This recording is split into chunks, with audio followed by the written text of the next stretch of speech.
The United States needs a chainsaw in spending. The United States needs a chainsaw in spending. Argentina has proven that drastic spending cuts and a logical economic policy actually work and work much faster than anyone expected. Reduction in poverty, reduction in inflation, and rapid increase in economic growth. Those are the real results of a policy in Argentina that has driven the economy quickly to mending and improve very, very significantly. Let's look at what the United States needs to do. Number one, the insane level of deficit spending of the Biden administration.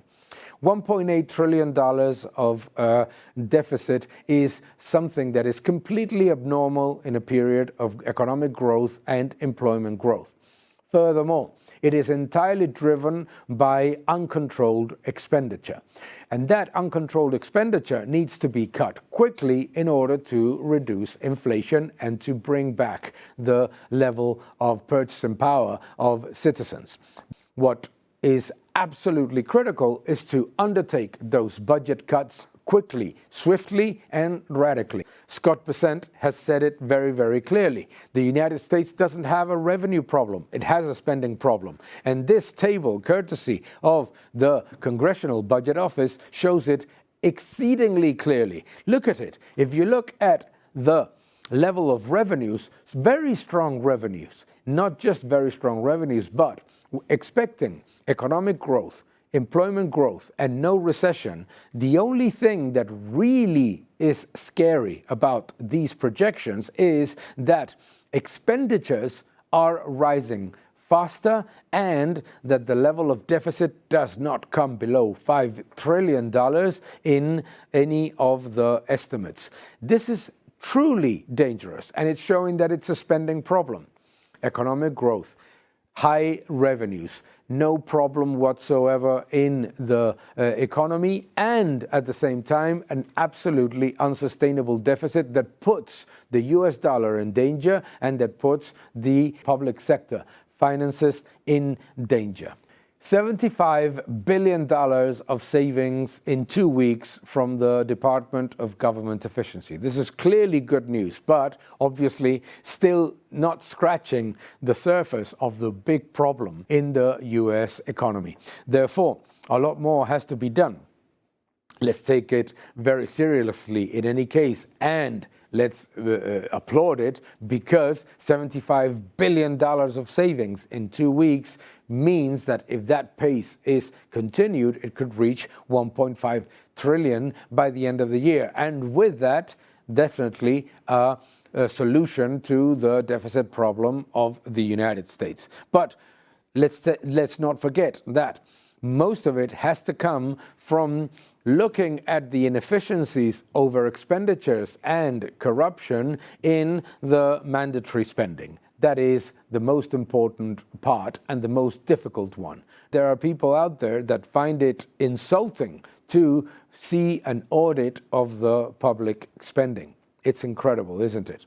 A government that does not accept an audit is a danger to democracy. And public sectors that do not want audits are not working for the public, but working for bureaucracy.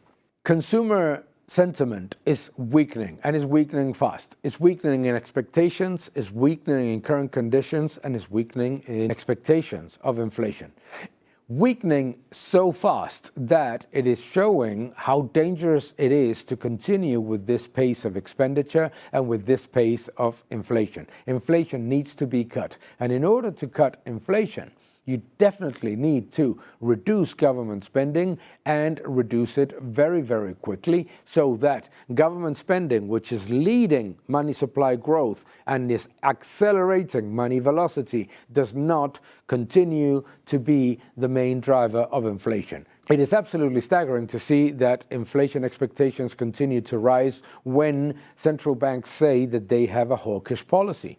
There's no hawkishness anywhere. Central banks continue to disguise the level of insolvency of governments and continue to increase money supply, and money supply is at 27 months high, and at the same time government spending continues to be elevated. This is not acceptable in a growth economy, and it is certainly not acceptable for the average citizen that is losing in wages, in real wages, that is losing also in ability to make ends meet. A very clear signal of what is certainly not a strong economy is nominal wage growth rising, but real wage growth declining. In this graph, courtesy of E.J. Anthony, what we can see is how negative it is for U.S. citizens to suffer this inflationist policies. Inflationist policies are not a coincidence. They are actually